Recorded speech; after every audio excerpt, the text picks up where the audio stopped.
जीतेंगे। अभय चौटाला ने एक बड़ा बयान दिया है, वो लगातार वायरल होने लगा सोशल मीडिया के ऊपर, मीडिया के ऊपर भी, कि हम इकट्ठे मिलकर के कब्जे करते थे। वो क्या मामला सर, कब्जे करते थे क्या नहीं? इनेलो छोड़े मेरे को बहुत साल हो गए जी। उसके बाद बीजेपी में रहा, तो उसके बाद बीजेपी मैंने आपको बता दिया मैंने किस लिए छोड़ी। ऐसी कोई बात जहाँ मौका मिलता है वहीं आप पलटी मार जाते हैं। नहीं, ऐसी कोई बात नहीं। देख रहे होगे इनेलो के पार्टी के जी। वर्कर लगातार गाँव में टूटते जा रहे हैं, डेली डेली डेली उनमें बिखराव होता जा रहा है। आपने भी नमस्कार, मैं हूं अजय भारद्वाज और आप इस समय ग्राउंड मीडिया देख रहे हैं। और ऐलनाबाद उपचुनाव को लेकर के हरियाणा की राजनीतिक सरगर्मियां तेज हो चुकी है और बीजेपी के स्टार प्रचारक ऐलनाबाद में घूमने लगे। वहीं कांग्रेस की यदि बात करते हैं, भूपेंद्र सिंह हुड्डा और कुमारी सैलजा लगातार यहां पर चुनाव प्रचार प्रसार में घूम रहे हैं। तो पवन बेनीवाल जो कांग्रेस के प्रत्याशी हैं, इस वक्त हमारे साथ मौजूद है। और जो चुनावी यात्रा भी जो हमारी चल रही है, बोल जनता बोल जो कार्यक्रम ग्राउंड मीडिया की तरफ से, वो लगातार लगभग 35 से 40 गाँव के जो हमने कवरेज की है वो भी आपके सामने है। तो बेनीवाल जी, सबसे पहले तो ग्राउंड मीडिया में स्वागत आपका। बहुत बहुत धन्यवाद जी। कैसे हैं सर, ठीक है? बिल्कुल ठीक है जी। तो सबसे पहले तो क्या एजेंडा आप लेकर के चले हुए हैं ऐलनाबाद की जनता को लेकर के? किस प्रकार से आप अपनी तरफ जो वोट है किस प्रकार लेंगे, क्या एजेंडा आप लेकर के चले हुए हैं? देखिए, एजेंडा यहाँ पे मुख्य एजेंडा विकास का एजेंडा है और किसानी का जो मेन है, किसानी का आपने देखा, किसानी का एजेंडा है। किसान जो है इस सरकार से बिल्कुल तंग आ चुका है। पिछले 10 महीने से बॉर्डरों पे बैठे हैं, 700-800 किसान मर चुके हैं। सरकार के कानों पे जू नहीं रेंग रही। एक लफ्ज सहानुभूति का जाना तो क्या, उनका पूछने तो क्या, सहानुभूति का एक लफ्ज सरकार ने नहीं लिया उनके लिए। बीजेपी से चुनाव लड़ा था आपने, बीजेपी छोड़ करके कांग्रेस में क्यों है, क्या कारण रहा सर वो? देखिए जी, अनेक कारण रहा। मैंने किसान जो आंदोलन है, ये कील की आखिरी कील थी, कॉफिन में जो कहते हैं आखिरी कील थी। इसकी वजह से मैंने किसानों की वजह से ही बीजेपी छोड़ के कांग्रेस में आया। मैं किसानों के पहले किसान हूँ, बाकी बाद में हूँ। किसानों के कारण और किसानों का दुख दर्द समझ के मैं इसलिए। लेकिन आम जनता के तो बेनीवाल जी पहले इनेलो फिर बीजेपी अब कांग्रेस आरोप लगाते हैं, दल बदलू कहते हैं, इस प्रकार का मतलब नहीं दबाव बनता? देखिए जी, ऐसी कोई बात नहीं है जी। पर जब इनेलो में था तो इनेलो छोड़े मेरे को बहुत साल हो गए जी। उसके बाद बीजेपी में रहा, तो उसके बाद बीजेपी मैंने आपको बता दिया मैंने किस लिए छोड़ी। ऐसी कोई बात जहाँ मौका मिलता है वहीं आप पलटी मार जाते हैं। नहीं, ऐसी कोई बात नहीं है। मैं इतनी पलटी नहीं मारी कोई। मैंने भाजपा छोड़ के कांग्रेस ज्वाइन करी है। ऐसी कोई पलटी मारने वाली बात नहीं है। ये तो लोगों का गेम है। गोविंद कांडा है, बीजेपी जेजेपी अलोपा के गठबंधन के प्रत्याशी हैं, दूसरी तरफ अभय चौटाला है। टक्कर किससे मानते हैं या फिर जीत ही मानते हैं? क्या प्रतिक्रिया है आपके जो नजदीकी हैं, जो राजनीतिक सलाहकार हैं, आप भी पूछताछ करते हैं, क्या अभी चल रहा है आपके मन में? देखिए जी, कांग्रेस एकजुट होकर इलेक्शन लड़ रही है। कुमारी सैलजा जी मेरे लिए दिन रात प्रचार कर रही है।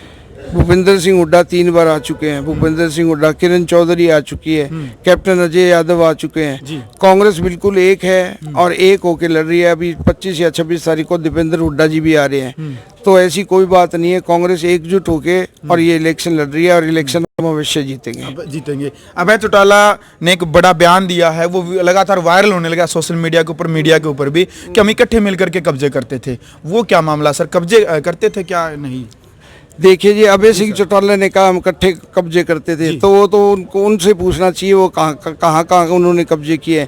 सारे हरियाणा में सबको पता है। अभी अभय सिंह चौटाला इन कंपनी ने जब इनका राज है, सिवाय कब्जों के और यहाँ पे अफीम पोस्ट के शरेआम कंडे लगते थे। सबको पता है, शरेआम कंडे लगते थे इनके काम से, इनकी सरकार से, और शरेआम ये ब्लैक का काम करते थे। सबको पता है, ये किसी से छुपी हुई बात नहीं है, मेरे मुंह से कहने की जरूरत नहीं है। आईएनएलडी दावा कर रही है कि देवीलाल का परिवार है, किसानों के हितों के लिए हमने इस्तीफा दिया है। तो किसानों का समर्थन क्या लगता है? आप भी कह रहे हैं कि किसानों के चलते मैंने बीजेपी को इस्तीफा दिया, उसको अलविदा कह दिया, मैं किसान का बेटा हूँ। आप बार बार ये विदा उठा, वो कह रहे हैं कि मैंने किसानों के लिए इस्तीफा ही दिया। तो किसान आपकी तरफ माने या फिर उनकी तरफ माने?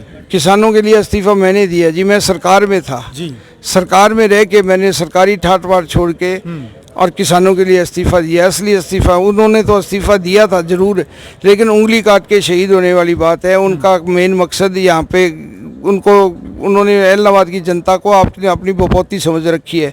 वो सोचते हैं ऐलनाबाद जनता तो हमारी गुलाम है, हम जब चाहें इनको जहाँ मर्जी मोड़ लें।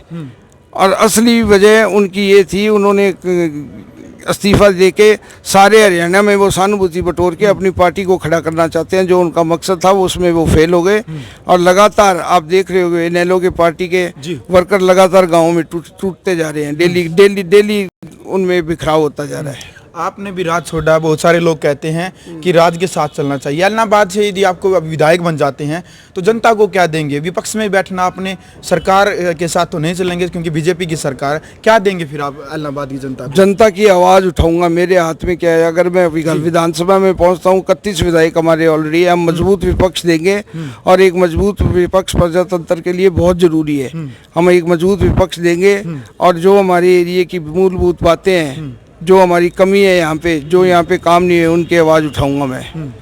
चलिए सर, लास्ट में ऐलनाबाद की जो जनता है, लगातार आप भी चुनावी जो माहौल बना हुआ है, गांव को में जा रहे हैं, जनसभाएं कर रहे हैं, लोगों से मिल रहे हैं, तो क्या संदेश आप ऐलनाबाद की जनता को ग्राउंड मीडिया चैनल के माध्यम से आप देना चाहेंगे? जनता को यही संदेश है, आने वाली 30 तारीख को हाथ के निशान के आगे वाला बटन दबा के और कांग्रेस को कामयाब करिए। कांग्रेस यहाँ से कामयाब होगी तो ऐसे समझो ये सेमीफाइनल का मैच है।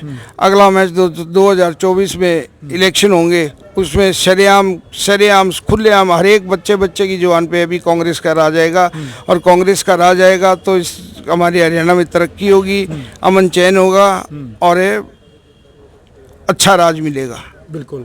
चलो भाई, तो ये थे हमारे साथ पवन बेनीवाल जो कांग्रेस के प्रत्याशी हैं। लगातार चुनावी सर्वे भी हमारी टीम यहाँ पर कर रही है।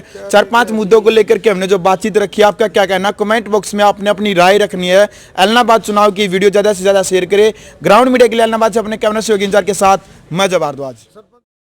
राष्ट्र निर्माण की जानकारी के लिए ग्राउंड मीडिया चैनल को सब्सक्राइब करें और शेयर करें।